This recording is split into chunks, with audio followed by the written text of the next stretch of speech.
Olá, pessoal, bem-vindos a mais uma aula sobre o manejo da cultura, manejo de pragas e doenças.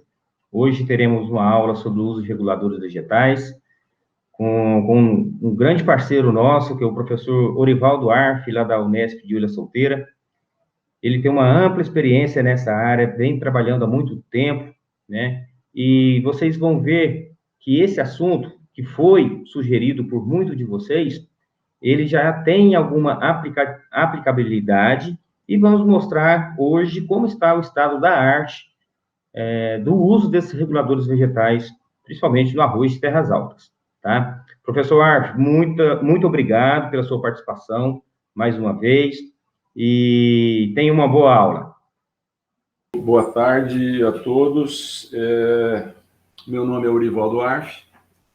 Eu sou engenheiro agrônomo, formado lá na Unesp em Jaboticabal em 1981 e trabalho, né, na Unesp de Ilha Solteira desde 1983. Né? Então, agora em outubro fez 38 anos que eu estou aqui trabalhando e nós trabalhamos com arroz, feijão, milho e trigo.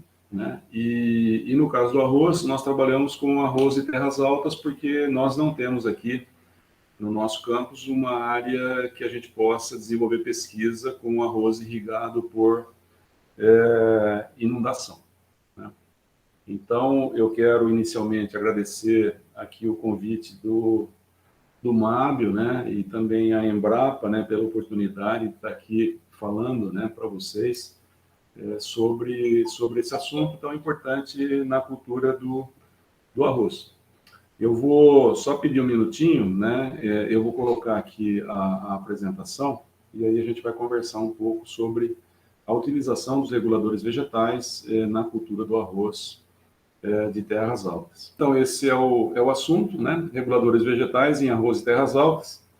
É um tema que a gente vem, de pesquisa, que a gente vem trabalhando desde 2007, né? Então, a gente até iniciou, né, o trabalho nessa linha, porque nós tínhamos aqui na época, né, uma recém-doutora lá do campus de Botucatu, a Rita de Cássia Félix Alvarez, que acabamos propondo, né, um tema de pesquisa, né, para a FAPESP, né, envolvendo aí reguladores vegetais.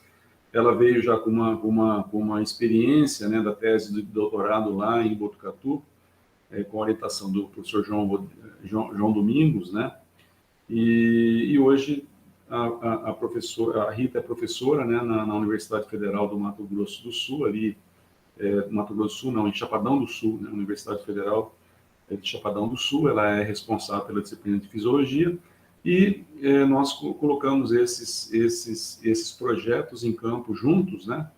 E, inicialmente, a ideia era reduzir a altura de plantas para reduzir, né, acamamento de plantas, né? E depois, mais recentemente, né, agora em 2015, nós começamos a trabalhar também com outros reguladores vegetais, visando também o aumento, né, na produtividade da cultura, e eu vou estar comentando com vocês lá um pouco mais para frente, né?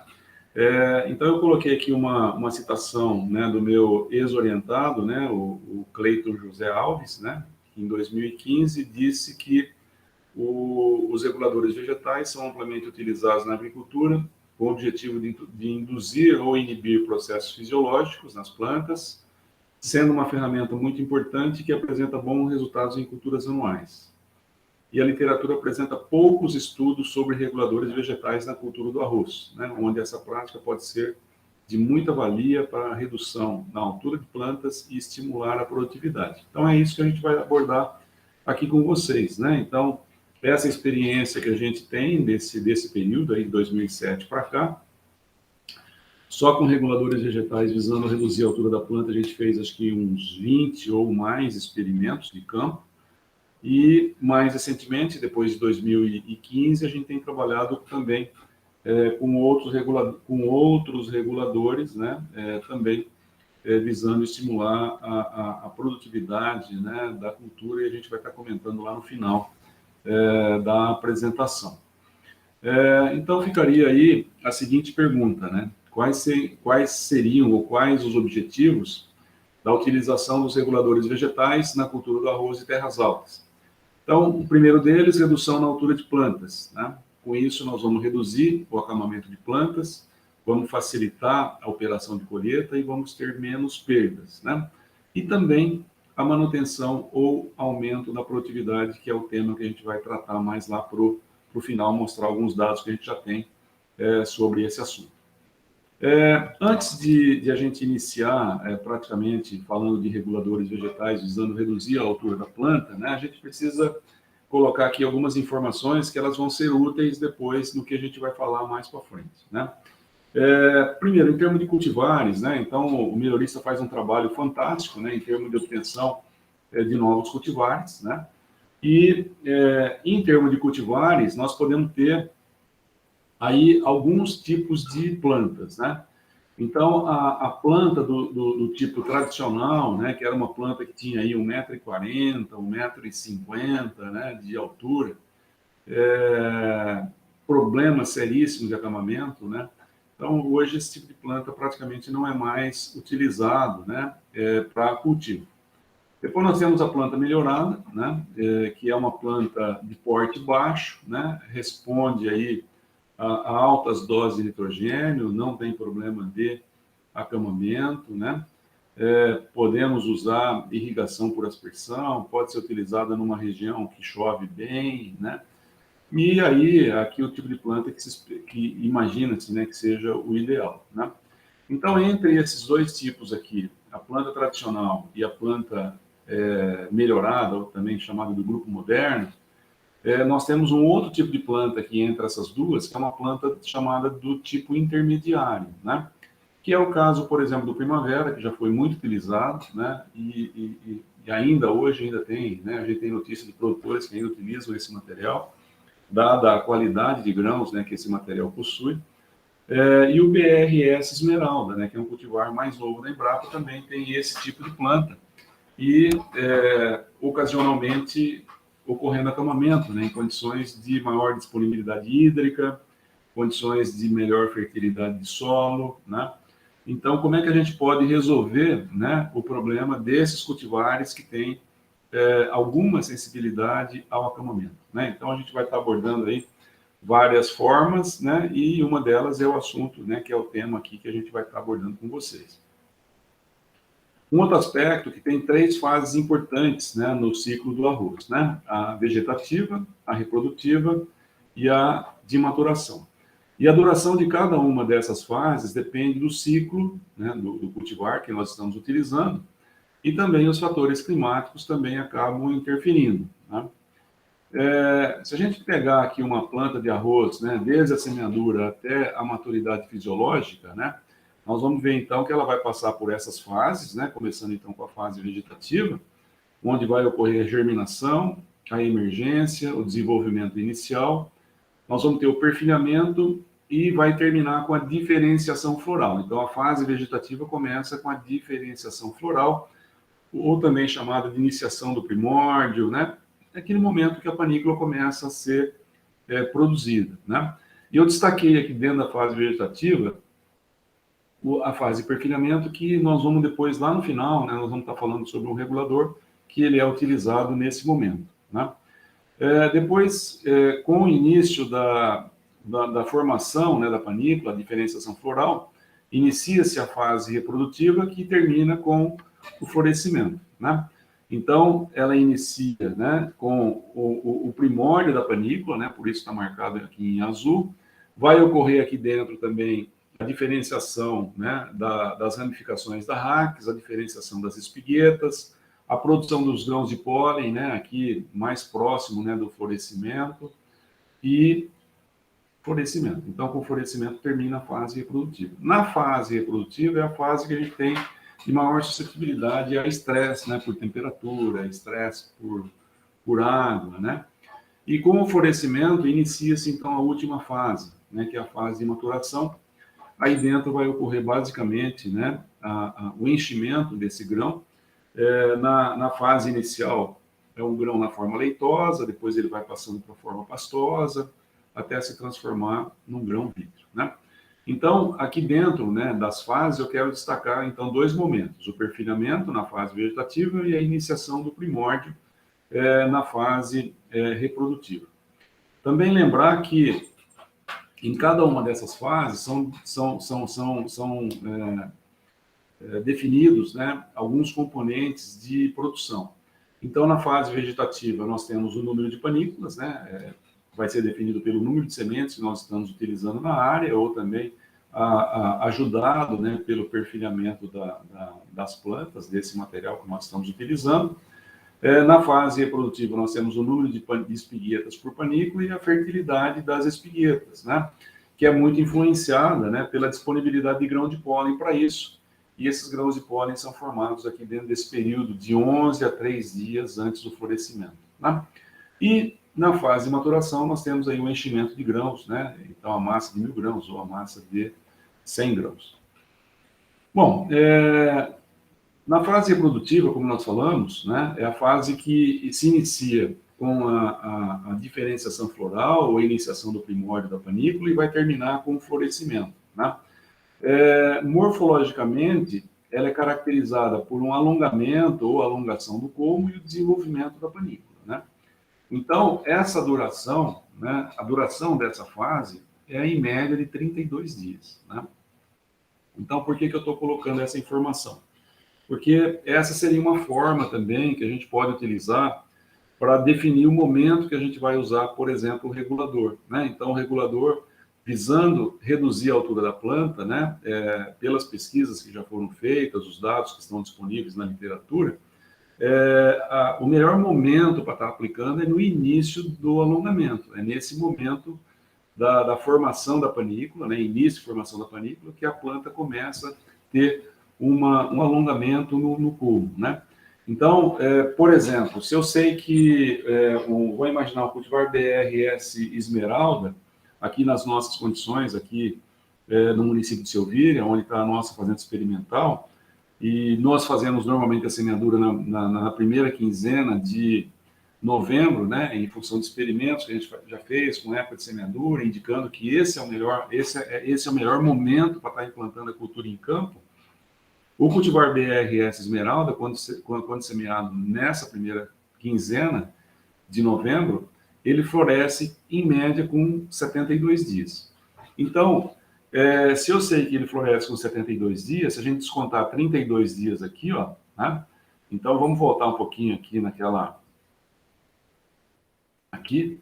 Então, se ele floresce com 72 dias, menos 32 dias vai estar na diferenciação floral. Então, seria uma forma de saber qual seria o momento de aplicação do regulador. Então, nesse caso aqui específico, por exemplo, do BRS Esmeralda, então nós podemos fazer a aplicação do regulador com 40 dias após a emergência, que é o momento que está ocorrendo aí o início, né, da formação da panícula. Uma outra forma seria a gente fazer cortes, né, no colmo, né, então bem lá próximo à superfície do solo, e identificar o chamado ponto de algodão, né? Eu imagino que em apresentações anteriores, né, isso já foi comentado. Isso aqui não é muito simples, né? Tem que ter uma certa experiência para conseguir identificar esse momento, né? E uma outra alternativa seria essa última aqui, né? Então, esse trabalho de Freitas, né, e colaboradores de 2006, feito lá no Rio Grande do Sul, eles utilizaram 3 épocas de semeadura, né? 14 de outubro considerada precoce, 13 de novembro preferencial e 18 de dezembro tardia, né? E trabalharam com 3 cultivares: o 409, o IRGA 409, que é de ciclo médio, o IRGA 417, que é de ciclo precoce, e o IRGA 421, que é de ciclo super precoce. E a conclusão que eles obtiveram desse trabalho é que a diferenciação da panícula ocorre no estágio de 7 folhas expandidas, independente de cultivar e época de semeadura. Então, veja, nós podemos definir o momento, né, de aplicação do regulador, ou levando em consideração, né, o fato de que 32 dias antes do florescimento está ocorrendo a diferenciação floral, Nós podemos fazer cortes no colmo, identificar lá o ponto de algodão, que seria o momento que está fazendo a aplicação, e usar essa informação aqui. Agora, veja que essa informação não é fácil de a gente usar no campo, né? Então, tem um trabalho, eu vou comentar com vocês lá depois no final, o último trabalho que a gente fez com reguladores vegetais, no caso aqui, visando reduzir a altura da planta. Então, a minha orientada, né, a Juliana, ela foi assim que ia saindo as folhas, ela ia marcando, né? E ela ia passando um barbante, né, para a folha de cima que ia sendo emitida, né? Até chegar o momento, né, de fazer a aplicação do regulador, que a gente fez com 6, com 7 e com 8, né? Então, depois eu vou mostrar o resultado para vocês. Então, seriam essas as formas de a gente identificar o momento, né, de a gente estar fazendo a aplicação do regulador de crescimento. Bom, com o desenvolvimento da panícula, né, vai ocorrer simultaneamente, então, o alongamento do colmo que a gente acabou de falar aí, né? E para isso tem um gasto de energia, né? Então, 60% dos fotoassimilados que a planta produz são utilizados na elongação dos entrinós superiores, né? E o restante direcionado ao crescimento de folhas e da panícula. Então, veja que a planta gasta uma energia grande, né? Então, segundo aqui os autores, o Murata e o Matsuhima, né? Com esse processo de alongamento. E, normalmente, os 4 ou 5 últimos internós, eles praticamente definem a altura da planta. Então, são esses, né, os internós que a gente precisa proporcionar redução. Então, por isso que o regulador ele deve ser aplicado no início do alongamento, né, na diferenciação floral, para segurar, né, o desenvolvimento desses internós, né?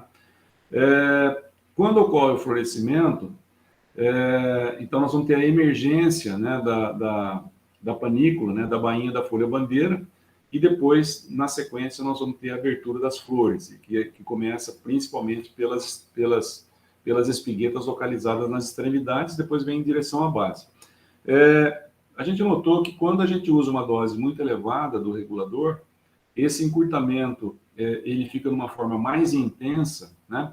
E o último internó, ele é encurtado e parte da panícula, a parte basal da panícula, acaba ficando envolvida pela bainha da folha-bandeira. Então, isso não é interessante, porque dá problema, às vezes, de doença, os grãos ficam manchados, né? Então, é interessante que a gente utilize o mínimo da dose necessária para reduzir a altura de planta e eliminar acamamento, mas que também permita, né, que tenha aí uma boa emergência, né, dos grãos, todos os grãos saiam, né, da bainha da folha-bandeira, né? Então, doses muito elevadas podem causar esse aspecto que eu acabei de comentar.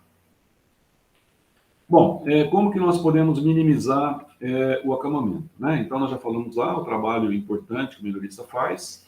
Então, às vezes, ele consegue um material do grupo moderno, né? Esse material, né, não tem praticamente problema de acamamento, né? É o caso aí do BRSA 502, um dos últimos lançamentos da Embrapa, né? Um material muito interessante, a gente usou agora esse ano passado, em área irrigada por pivô, solo de boa fertilidade, e não houve problema de acamamento, né? Adubação potássica equilibrada, né? Então, como todos sabem, né, o potássio, né, em fornecimento adequado e equilibrado ajuda, né, os colmos ficarem mais fortes, né? O silício também, né, então também ajuda, né, que a planta fique, né, com colmos mais fortes. Adubação nitrogenada equilibrada, né, e aqui vale o seguinte comentário: se a gente coloca muito nitrogênio além da necessidade, nós podemos ter um alongamento dos internós da base da planta, e aí nós temos um aumento na altura.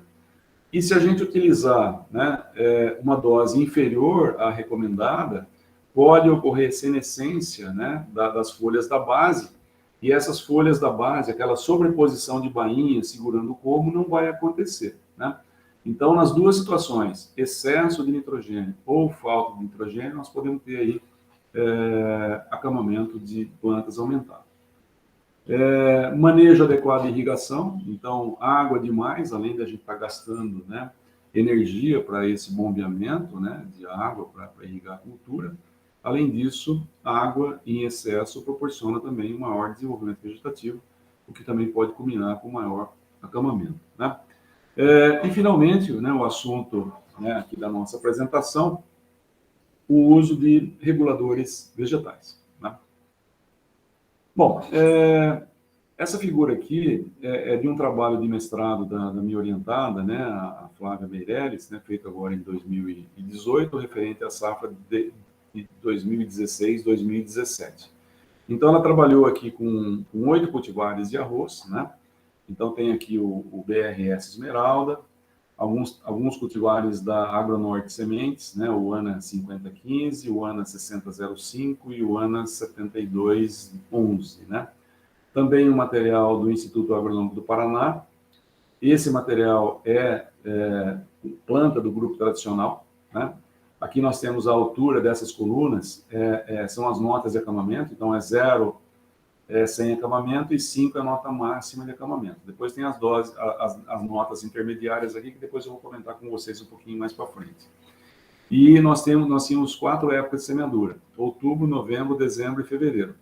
Veja que o mês de novembro, que é o mês, né, que eu acabei de colocar agora há pouco, que é o mês que é mais favorável para a semeadura aqui na nossa condição, onde a gente tem produtividades mais elevadas, também é o que favorece, né, o desenvolvimento vegetativo maior na maioria dos cultivares, né?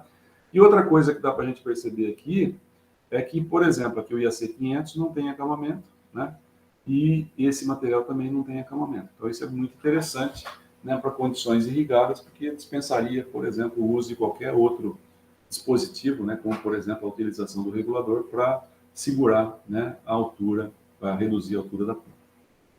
Bom, visto isso, né, então, quando nós começamos lá em 2007, com o primeiro trabalho, com os primeiros trabalhos, né, então nós testamos 3 reguladores de crescimento. Esse aqui, o paclobutrazol, o PIX, né, e o etiltrinexapac, que é o ingrediente ativo do regulador, né, de um maturador de cana chamado Monos, né.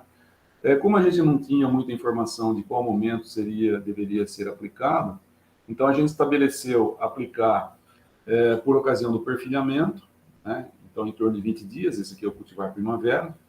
Entre o perfilhamento e a diferenciação floral, seria os 30 dias após a emergência, e na diferenciação floral aos 40 dias, porque esse material aqui, nas nossas condições, com semeadura em novembro, como eu falei para vocês, ele floresce com 72 dias. Então, 72 menos 32 dá o início da diferenciação floral. Aqui nós trabalhamos com doses, né, de 0 chegando até 3 litros por hectare. Então, o que a gente percebe? Né? Que a redução na altura da planta foi muito pequena, de aproximadamente 1,20 m, 1,19 m, na dose maior de 3 litros cai para 1,14 m. Né? Por sorte, né, nesse cultivo a gente não teve problema de vento, né, de uma chuva forte, então a gente não teve problema de acamamento. Mas, de maneira geral, a gente pode dizer que arroz que passa aí de 1 metro, 1,10 m de altura, já começa a ter tendência para acamamento, risco de acamamento. Né? E aqui dá para a gente perceber que até as doses de 1,2 litros por hectare não interferiu, né, em qualquer momento de aplicação, não interferiu na altura de plantas. Só com doses acima de 1,8 litros, né, começou a proporcionar alguma diferença. Olha lá. Então, aqui na diferenciação floral, né, reduziu um pouco, né, com 2,4 também, e com 3 litros também. Então, já está mostrando aqui, né, que o momento correto de aplicar, esse aqui também, que é o paclobutrazol, seria por ocasião da diferenciação floral. Né? No caso do PIX, né, que é o outro regulador que nós utilizamos também nessas 3 épocas, e trabalhando com doses chegando até 2,4, não houve interferência na redução do acamamento. Né? E também ele não interferiu, né, nem os momentos de aplicação e nem as doses, também não interferiu na produtividade da cultura. Né?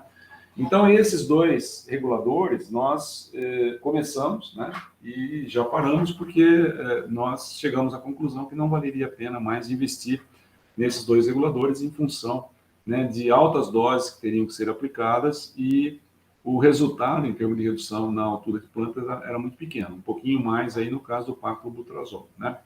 Mas no caso do PIX isso não aconteceu.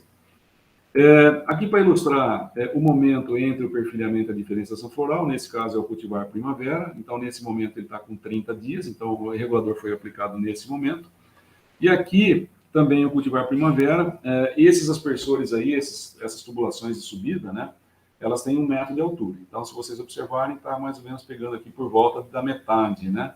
Então, as plantas estão aí com mais ou menos meio metro de altura.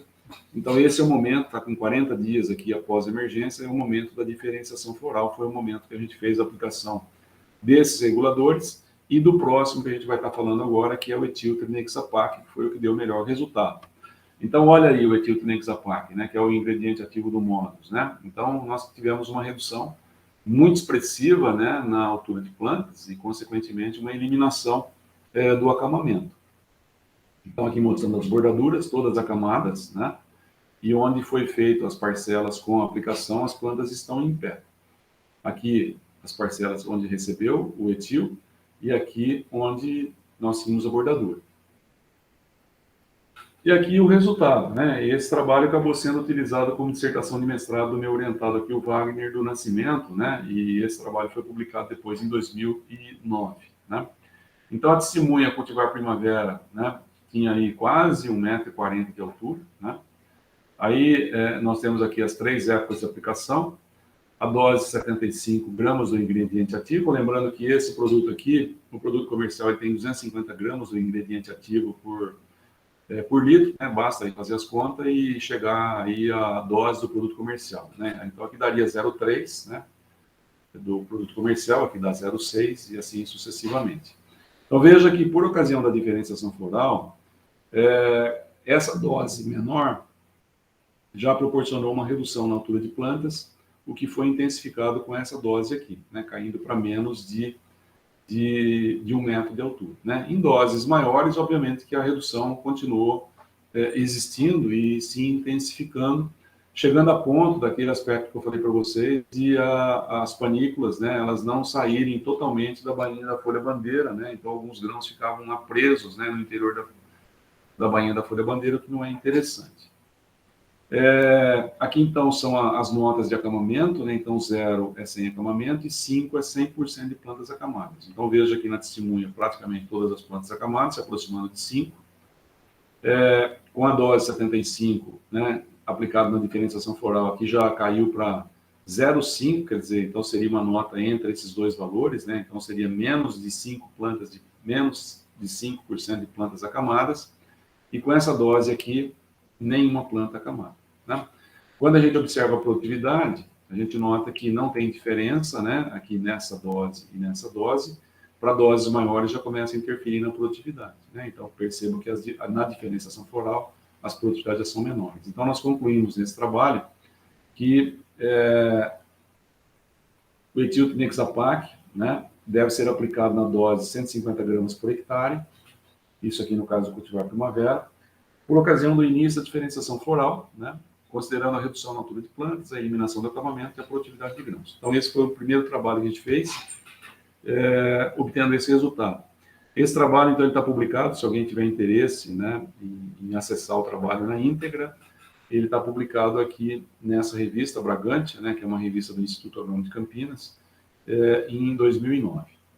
Bom, com essa informação, então, nós abandonamos lá o paclobutazol e o PIX, né, e começamos a nos dedicar a outros trabalhos envolvendo aí a aplicação do etiltrinexapac. Aí nós fizemos esse aqui, onde envolveu presença e ausência, então aqui no caso da presença, então, do regulador, então é a aplicação por ocasião da diferenciação floral na dose de 0,6, né, litros por hectare do produto comercial, né, ou 150 gramas do ingrediente ativo, né?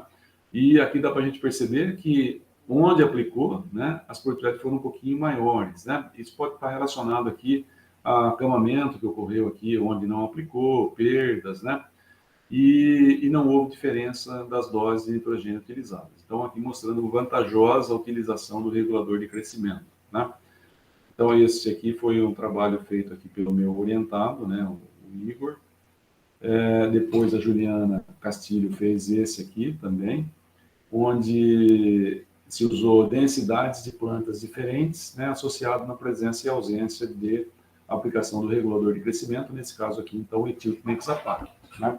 E a gente já tinha a informação do experimento anterior lá, do Wagner do Nascimento, né? Então, mostrando aqui, nesse caso, não houve Tem uma diferencinha numérica aqui, mas estatisticamente não é diferente. Depois, mais para frente, né, em 2015, a gente usou aqui o material da Agronorte Sementes, o ANA 5011, né, várias doses, né, e aqui dá para notar aqui uma diferença grande de altura de planta, de um tratamento para o outro. Então, nós trabalhamos com a dose de 0,50, 100, 150 e 200, né?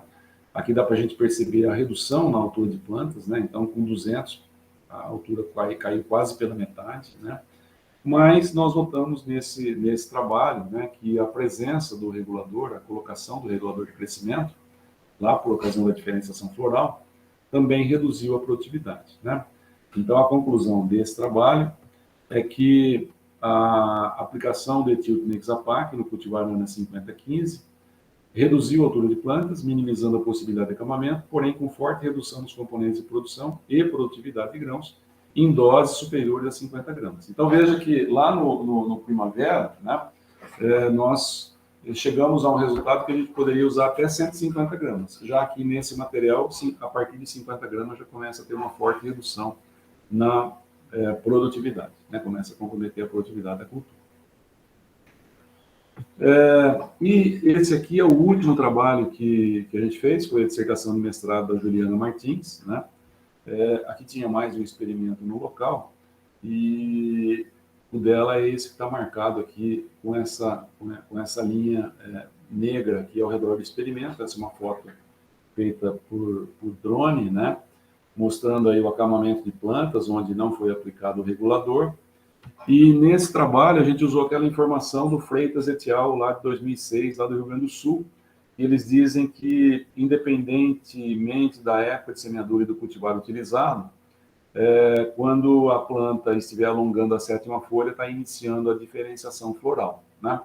Então, nós fizemos a aplicação com 6, com 7 e com 8 folhas, né? E aí as doses variaram, chegamos até 150 gramas do ingrediente ativo, né, por hectare, que corresponde a 0,6 litros. E nesse caso aqui, o cultivar BRS Esmeralda, né? Então, olha que teve uma a altura de planta reduzida, né? Então diminuiu aí o acamamento de plantas, né? E aqui nós temos a produtividade. Então, dá para a gente perceber, né, que tem aqui um efeito de época e também o efeito de doses, né, e também da interação. E aqui nós temos, então, a aplicação com 6, com 7 e com 8, né? E aqui eu deixei marcado, né, aquilo que a gente acabou chegando à conclusão que foi mais interessante, né? Então, 75 gramas nesse caso, para o cultivar BRS Esmeralda, né? E veja que não tem diferença aqui de produtividade entre 6 e 7 folhas, estatisticamente, né? Esse trabalho, ele demorou um pouquinho para ser publicado, ele foi publicado esse ano, né, na revista Série. Se alguém tiver interesse em ter, né, acessar, né, o trabalho, hoje é fácil, né, só entrar ali na internet, buscar o nome da revista, né, o número e o volume, está aqui o volume 68, número 3, as páginas, dá para acessar o trabalho na íntegra, né. E como conclusão, né, desse trabalho, se chegou à conclusão que o etilpinexapac ele deve ser aplicado na dose de 75 gramas por hectare, né, por ocasião da 7ª folha do cultivar de arroz BRS Esmeralda, considerando a redução da altura de plantas, minimização do acamamento e a produtividade de grãos. Então, veja que, no caso do etil, né, nós mostramos aí resultado do Primavera, que chegou a 150 gramas do ingrediente ativo, né, sem prejuízo na produtividade. Do ANA 5011 já doses menores, né? Então, dose acima de 50 gramas já começa a comprometer a produtividade de forma mais intensa. E, nesse caso aqui, o BRS Esmeralda com a dose de 75 gramas por hectare. Lembrando que esse mesmo regulador de crescimento, ele está registrado para a cultura do trigo, né? Então, tem uma publicação, né, que chama Informações Técnicas para Trigo e Triticale, né? E lá, né, onde se fala, né, sobre a recomendação do uso do regulador de crescimento para aquelas situações de cultivares com tendência para acamamento, em condições de alta fertilidade, boa disponibilidade hídrica, se recomenda 0,4 litros, né, por hectare do produto comercial, o que corresponde a 100 gramas do ingrediente ativo. Então, seria uma dose bem próxima dessa aqui que a gente utilizou aqui para o BRS Esmeralda. Né? E também, a título de curiosidade, né, nós fizemos a aplicação do etiltenexapac na semente. Né? Nós tínhamos aqui um colega que tinha feito um trabalho com um algodão, utilizando o regulador de crescimento na semente, né? E a gente fez a mesma coisa. Né? E inicialmente nós tivemos problema porque a dose que nós estabelecemos, né, mesmo a menor dose, deu uma interferência muito grande no estabelecimento da população de plantas, né? E aí nós tivemos que refazer com doses bem menores, né? Então aí nós acabamos trabalhando com essas doses aqui, 0, 0,1, 0,2 e 0,3. Isso aqui é gramas do ingrediente ativo para cada quilo de semente. Então veja que se a gente trabalhar, por exemplo, com a dose de 0,3 gramas, né? E vamos imaginar que a gente vai gastar aí, na BRS Esmeralda, 70 quilos por hectare, 70 vezes 0,3, vai dar 21 gramas, né, do ingrediente ativo, né, por hectare, né? E se a gente multiplicar por 4, né, vai dar aí 84 gramas do produto comercial, quer dizer, menos de 100 gramas 100 ml do produto comercial por hectare. Então a quantidade é bem menor, né? E também deu um efeito aí de redução na altura de plantas, né? Então aqui de 95 praticamente caiu para 92, né? Então não foi uma redução tão expressiva, mas reduziu. E também nós combinamos com aplicações via foliar, né? E dá para a gente perceber que nem a aplicação na semente, nem a aplicação foliar interferiu na produtividade, até as máximas doses utilizadas de 0,3 e de 125, lembrando que esse é o cultivar primavera.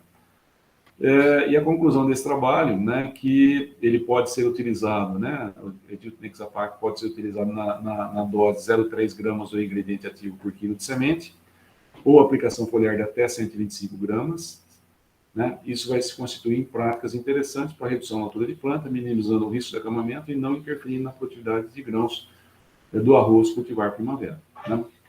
Bom, isso aí precisaria ser feito, né, também para outros cultivares hoje mais recentes, talvez até poderia até aumentar um pouquinho a dose, né, para reduzir um pouquinho mais a altura de planta. Mas esse é o dado que nós temos, a gente fez só esse trabalho de apenas um ano. Bom, então, com relação ao uso de reguladores vegetais, né, visando, né, a redução na altura de plantas, então, uma coisa é certa, né, a aplicação tem que ser feita por ocasião do início da formação da panícula, porque vai começar a ter um aumento na altura de plantas. Né? Então, nós temos que aplicar aí para segurar a altura de plantas. E entre os reguladores que estão ali disponíveis, né, o etiltenexapac é o que tem dado um melhor resultado. E a dose, né, pelas pesquisas que a gente fez, né, pelos vários trabalhos que a gente desenvolveu, ela varia em função do cultivar utilizado. Né? Bom, nós podemos pensar também, né, na utilização dos reguladores vegetais visando o aumento na produtividade. Como colocado lá pelo meu orientado lá em 2015, né, nós não temos muita informação, né, para a cultura do arroz, né? E antes da gente falar sobre esse assunto, só colocar aqui uma curiosidade para vocês. Esse é um trabalho que a gente fez em feijão, utilizando subdoses de glifosato, mas são doses bem pequenas mesmo, né? Tanto que o glifosato, se a gente utilizar aí 2,5 kg, né, do produto comercial por hectare, a gente tem um efeito herbicida, né? E quando a gente utiliza uma quantidade muito pequena, então aqui, por exemplo, com 10 gramas, ocorreu aí um aumento na massa de 100 grãos, né? Como aí esse componente de produção está definido, a gente poderia ter um aumento aí na produtividade. Nesse caso aqui, a cultura do feijão. Então, o uso de substância por definição considerada tóxica, né, no caso aí, por exemplo, glifosato, tem trabalhos feitos também com 2,4-D, em doses muito menores que a utilizada, visando estimular o desenvolvimento vegetal, é conhecido como efeito hormético. Né? então, ou também chamado de hormese, né? Então, a gente pega, por exemplo, um herbicida, né? Só que a dose bem pequena que a gente utiliza, ele acaba dando um efeito contrário, ele acaba estimulando o crescimento, e isso é chamado de efeito hormese, né? Então, isso é o que acontece também com o tidiazuron, né? Que é um desfoliante, né? Utilizado, por exemplo, ao godoeiro, e ele apresenta ação semelhante à citocinina, né? Com bons resultados no aumento do tamanho de bagas de videira, na micropropagação de tecidos vegetais, e acredita-se que o tidiazuron, aplicado na cultura do arroz, pode aumentar o perfilhamento, a produtividade e o rendimento industrial. Então, esse meu orientado aqui, o Cleiton José Alves, né, ele esteve aqui para fazer o mestrado. A família dele trabalha com uva e eles utilizam esse produto para aumentar o tamanho da baga, né, da uva, e aí facilita a comercialização. Então, ele chegou aqui com essa ideia de usar em arroz, né? Aí eu disse para ele, bom, mas como é que nós vamos aplicar, né? Que dose nós vamos utilizar, que momento que nós vamos utilizar. Então, como a gente não tinha nenhuma informação, né? A gente fez uma busca na literatura, não encontramos resultado, nós fizemos um pré-teste no campo, numa área de arroz que a gente tinha, estabelecemos alguns momentos de aplicação e algumas doses. Com base nisso, a gente definiu os tratamentos que a gente iria utilizar no ensaio dele, né? Então, a gente definiu de fazer a aplicação por ocasião do perfilhamento, por ocasião da diferenciação floral, e o emborrachamento, que seria aquele momento que antecede a emissão da panícula, né? E aí as doses chegando até 0,9, 0,3, 0,6 e 0,9 gramas do produto comercial, né, do tidiazuron, né, por hectare. Então dá para a gente perceber que não tem, né, nós usamos dois cultivares, o BRS Esmeralda e a C202, não tem variação, não tem interferência, né, na altura de planta. Então ele não tem essa função, então, de reduzir a altura da planta, né? E parece que uma informação que a gente acabou obtendo depois é que ele tem um efeito principalmente no sentido de diminuir estresse para a cultura. Tanto que depois a gente fez um trabalho com milho, né? Em milho a gente fez a primeira e a segunda safra, né? Em 2 anos. Então nós fizemos 4 experimentos, 2 na primeira safra e 2 na segunda safra. E o resultado positivo da aplicação de tidiazuron apareceu só na segunda safra, nos 2 anos de cultivo do milho. Na primeira safra não apareceu efeito, né, dessa aplicação. Foi notado nesse trabalho, né, do Cleito, que vários componentes de produção eles foram alterados, né? Então aqui nós temos esse gráfico mostrando aí o aumento de doses, né, do tidiazuron, proporcionando, né, um aumento do número de espiguetas por panícula, né? Então, o número de espiguetas é um componente de produção. Então, isso aqui no Esmeralda, né? No IAC 202, a fertilidade das espiguetas foi aumentada, né, de forma bastante intensa, né, pela utilização também do tidiazuron, né? E quando a gente observa aqui, né, a questão das doses, né, então a gente nota que aqui houve efeito significativo, né? Então, houve um aumento linear na produtividade, né, à medida que foi aumentando as doses de tidiazuron, né, dos 2 cultivares, né? Esse gráfico ele mostra um pouquinho com mais detalhe esse aspecto, né? Então, aqui em azul está o BRS Esmeralda, né? E em amarelo, né, o laranja está o IAC 202. Então, o Esmeralda, inclusive, o efeito foi mais pronunciado, né, do que o IAC 202. Mas nos 2 cultivares houve um aumento, né, na produtividade de grãos, com um aumento nas doses de tidiazuron, porque ele alterou vários componentes de produção, né? E como conclusão desse trabalho, né, ele colocou que recomenda-se a utilização de tidiazuron nos cultivares BRS Esmeralda e AC202. No entanto, o Esmeralda pode eventualmente apresentar acamamento, né? Então, nesse caso, nós só utilizamos o tidiazuron e a gente não fez utilização de regulador de crescimento para reduzir a altura, né? Senão a gente iria colocar um outro fator ali no meio, né, e ficaria difícil para explicar. A aplicação do tidiazuron deve ser realizada durante a fase de perfilhamento, né, porque proporciona incremento significativo nos componentes produtivos do cultivar BRS Esmeralda e S302, e a dose, né, para ambos os cultivares é de 0,9, porque houve um aumento na produtividade até 0,9, quer dizer, é uma equação linear, a gente precisaria ter testado doses maiores, né. Depois a gente acabou fazendo outros trabalhos, né, onde nós chegamos até 3 gramas por hectare, né. O Cleito também daqui, ele foi fazer doutorado lá em Botucatu, também com resultado positivo, né, inclusive eles utilizaram o cultivar da Agronorte Semente. Depois uma parte desse trabalho ele fez lá nos Estados Unidos, também com resultado positivo, né, da utilização do tidiazuron na cultura do arroz. E nós passamos depois, né, a usar o tidiazuron em outras culturas, no trigo, né, no milho, no feijão, no arroz. De novo, a gente confirmou de novo no outro trabalho que o momento de aplicação realmente é por ocasião do perfilhamento, é o melhor momento para estar fazendo a aplicação, né?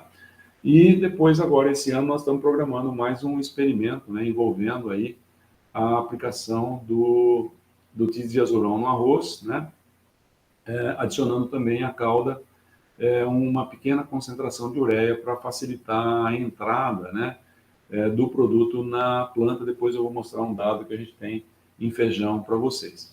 Então, em trigo a gente não conseguiu resposta em 2 anos.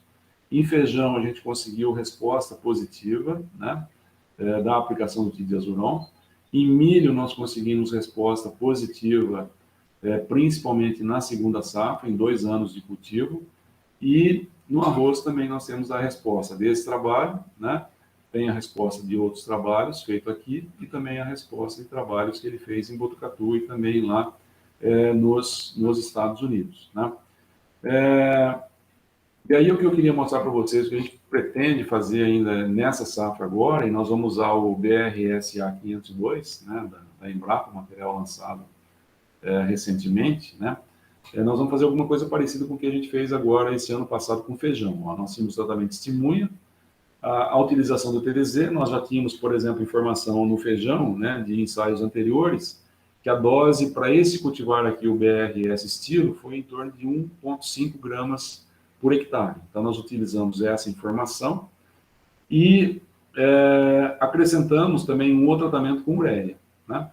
E aí a gente fez 3 momentos de aplicação, né? V3, para quem não está muito familiarizado com a cultura do feijão, o estádio V3 do feijão é quando tem a primeira folha trifoliada completamente formada, né? Bem no início do ciclo de desenvolvimento. Isso aqui vai dar mais ou menos aí uns 12 a 15 dias, mais ou menos, na época de inverno. Depois em R5. R5 é quando os botões florais estão completamente formados, né? Para esse cultivar aqui vai dar por volta aí de 40 dias, mais ou menos, né? Após a emergência. E depois uma aplicação parcelada, metade em V3 e metade em R5. Então veja que não deu diferença entre os tratamentos com relação à época de aplicação, então ele poderia ser aplicado desde V3 até R5. E olha que resultado interessante em termos de produtividade. A testemunha que não recebeu produziu 2.508, com o TDZ produziu 2.762, então estatisticamente diferente, ó. Então aqui é a letra C, aqui é a letra B, né, mostrando que tem diferença estatística. E quando se adicionou ureia, então 0,5% de ureia na calda de aplicação, a produtividade aumentou para quase 3.000 quilos, né? Então letra A, letra B e letra C. Então a gente pretende fazer isso aqui para a cultura do arroz usando o cultivar BRS A502, né? Então vamos ver se nós vamos aplicar por ocasião do perfilhamento, que já está definido que esse é o melhor momento, né?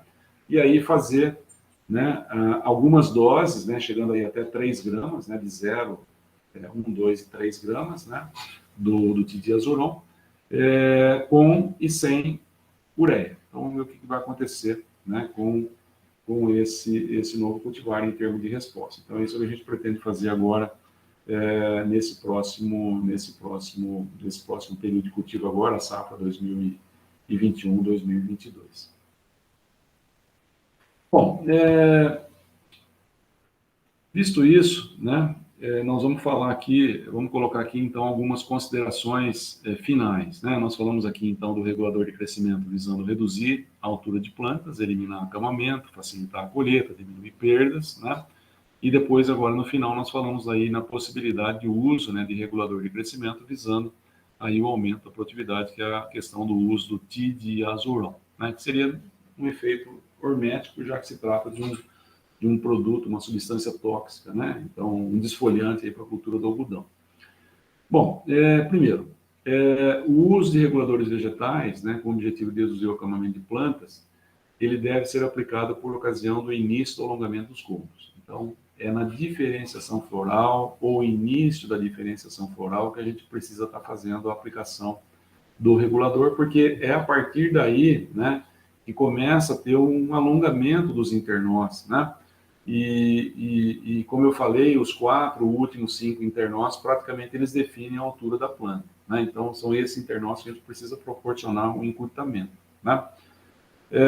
A dose do regulador vegetal, né, visando reduzir a altura de plantas, pode variar em função do cultivar utilizado, né? Como a gente mostrou em alguns cultivares, né, o 5011, o ANA 5011, com doses pequenas, né, reduziu a altura de plantas e com um aumento na dose, reduziu a produtividade. E o Primavera, que pode chegar até 150 gramas do ingrediente ativo, né, por hectare, sem causar redução na altura de plantas, né? O BRS Esmeralda, nós calculamos aí como sendo de 75 gramas ou 0,3 litros de produto comercial, a dose recomendada, né? Então, eu acredito, né, em função de todos esses trabalhos que a gente fez, né, que a dose aí entre 0,3 e 0,4 ela vai resolver o problema de altura de plantas da maioria dos cultivares que nós temos, né, sem interferência na produtividade ou com muito pouca interferência na produtividade, né, como está recomendado, por exemplo, lá nas informações técnicas de trigo e triticale, e para trigo é 0,4, né, litros do produto comercial ou 100 gramas do ingrediente ativo por hectare.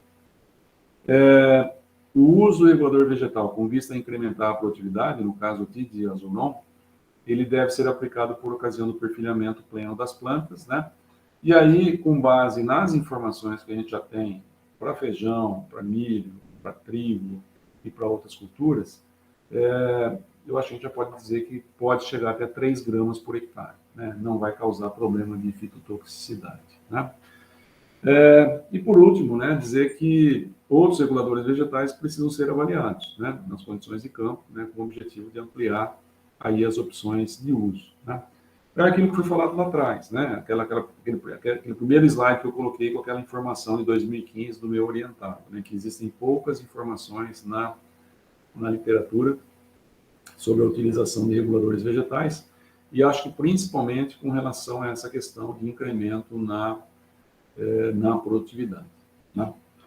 Bom, o que eu tinha, né, para falar um pouquinho aqui para vocês, né, em reguladores vegetais para o cultivo de terras altas, é isso, né? Então, como eu falei para vocês, a maior parte dos experimentos que a gente já fez até agora, eles envolveram principalmente aí o uso do etiltenexapac, que é o que tem dado e apresentado, né, melhor eficiência em termos de redução na altura, né?